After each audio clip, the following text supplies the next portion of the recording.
Thank you. Hello, readers and friends. Today is Wednesday, July 20th, 2022. Thank you for joining me. In last week's chat, I talked about this reflection that I first read in 2013. What am I only pretending to care about? For years, as I squirmed with this on the inside, I was changing from grim inertia to breathing and feeling again. And in 2015, I was discussing the change process with a smart, witty client who said, if I don't change, I'll just shrivel up and die inside, and I'll still look normal on the outside. Nancy Levin is a master life coach and best-selling author. This is her powerful maxim. Honor the space between no longer and not yet. Basically, we're talking about change, right? I'm also saying goodbye to a part of myself that no longer fulfills me. I'm probably leaving behind a predictable comfortableness, a stability, certainty, knowingness, and moving towards a newness that I can only imagine. And for a little bit, I'm probably going to feel uncomfortable, unstable, uncertain, unknowing. I may feel some grief at this letting go. This space may look gray, colorless. I may feel like I'm drifting, and maybe I feel directionless. And I may feel a little panicked. I mean, nothing seems the same on some level. And I'm so used to having direction and being settled.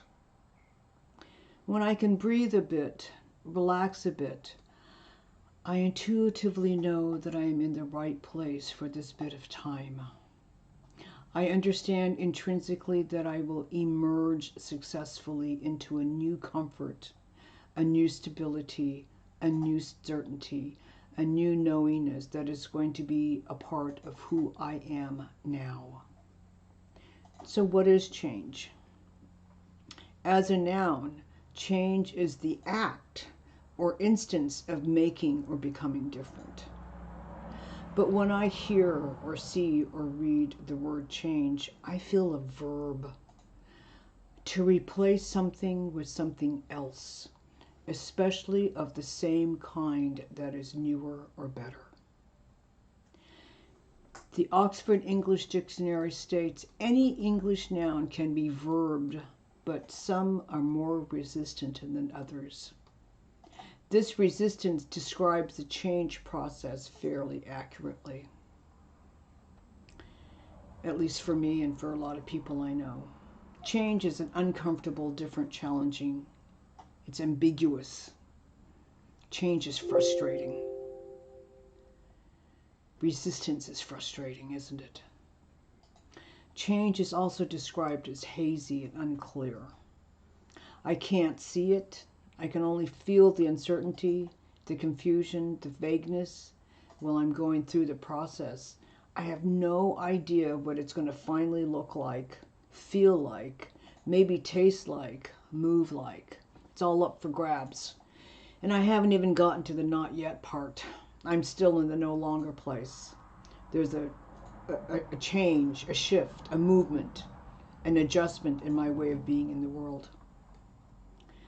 Dr. Joe Dispenza says, if we learn to sit with discomfort, if we can refrain from judging the experience as good or bad, a whole new world opens up to us. And I've heard people say, there is no such thing as a stupid question, so ask away. Others say, there are no good or bad feelings, they're just feelings and you have to feel them.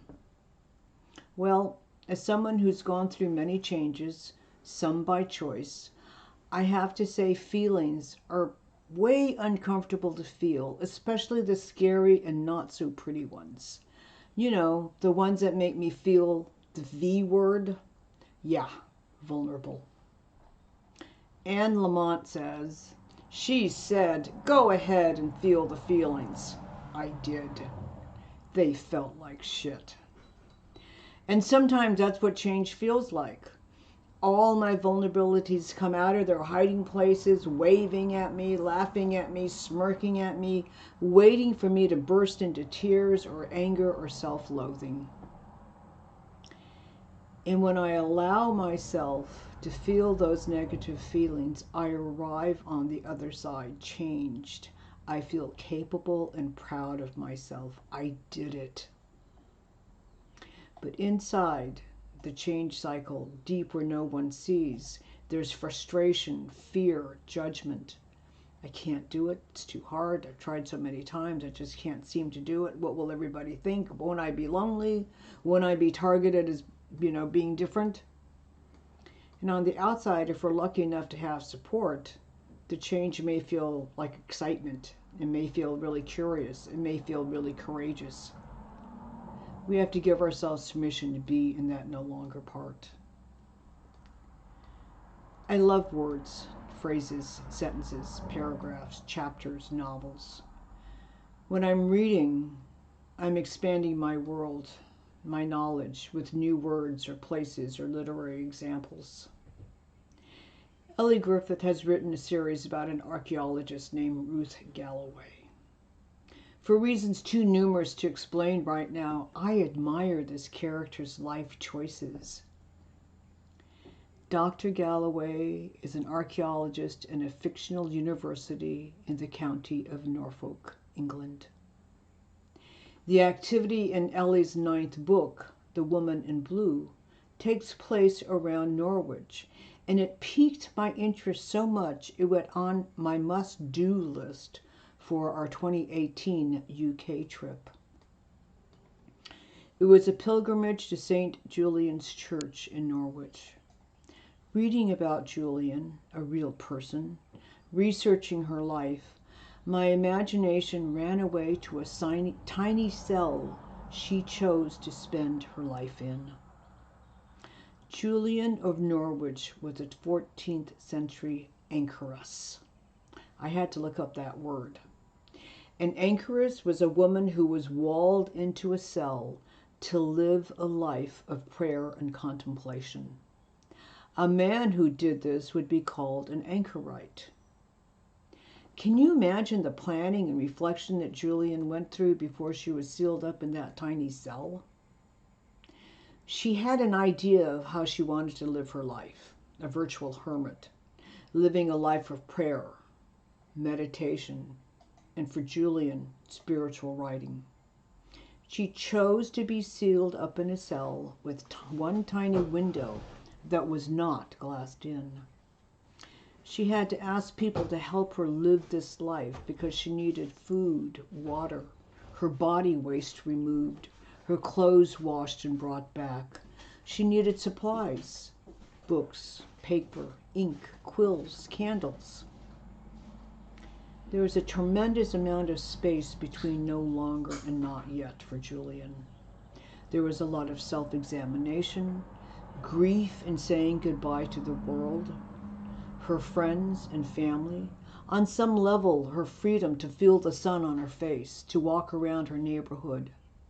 She had to trust that those people who pledged to help her would in fact do so, because if they didn't, she would die in that sealed cell. And when she got to the not yet, she had to reinvent herself. There was the intellectual imagining of what her life might look like, but until she actually lived that life, she had no idea what that really meant. And with AC and myself, we had left our friend's home in Essex to travel to the county of Norfolk. We planned, we consulted with people who had traveled to Norwich, if not to St. Julian's Church. We talked to them about routes to take, distances, directions. For me, it was converting kilometers into miles in my head. Honor the space between no longer and not yet. For all of us who have lived, who have been in this place, we have an idea of what Julian was going through. There is an intellectual knowledge that comes from books, research, talking with others who have gone through something similar. But until we actually complete the cycle, it's always going to stay an intellectual process. We have to experience the change, touch it spiritually, emotionally, maybe smell it, hear it, live it, to really determine that we've changed. Julian lived and died as an anchorist for about 20 years. And the change process is sometimes slow, sometimes fast. When we decide to change, it happens as we live our lives. The space between moves at its own speed. And for me, this interim is internal, emotional, spiritual, mental. It is being done for me as my physical world carries on. I work, I wash dishes, I interact with friends, colleagues, and family. And on the inside, I may obsess, and hopefully I will learn to let go, to know intuitively my process is working towards an outcome. I may experience some grief in letting go, and knowing there's a part of myself that I'm saying goodbye to, and a trepidation for the new me, whoever that might be. Those of us who are planners probably want to know exactly who we are going to be. And those of us who are pantsters may be a little bit more open about just embracing that new us, whoever that person might be, with no judgment, with no good or bad notions. Louise told me a long time ago that changing is 1 step forward and 3 steps back. And I have to remember that as I honor the space between no longer and not yet. So these are some thoughts that have been rattling around in my head since the last time we talked. Once again, thank you for choosing to spend this time with me. I'd love to hear your feedback. Do you have a picture of what this space looks like in your life? You can comment here or share with me privately with a message on Instagram or Facebook. And a reminder that I still need your help. YouTube counts everything. It's important they get a sense that our chats are of interest to people. So if you can give this video a thumbs up, that would be great. And clicking the red subscribe button really helps as well. And of course, at the end of the day, our goal is for my writing to find its way to more readers. The address of my Amazon page is in the description below. You'll find all the Walkerville books there in both Kindle and print editions.